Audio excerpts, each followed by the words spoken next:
Neapolitan pizza is a quest. Behind a soft dough and a blistered crust lies a process of study. Traditional methods were tested, modern techniques explored. Days were spent reading books, following tutorials, searching for answers. What truly makes a better crust?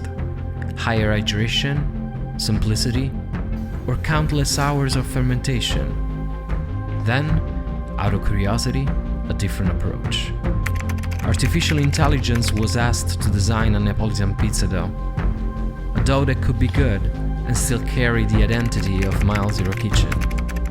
Not to replace the craft, but to observe how the dough would respond. And this is what happened when tradition met AI. Because making pizza is like a train ride. You don't control every stop, but every mile teaches you where you are and where you still need to go. Oh my.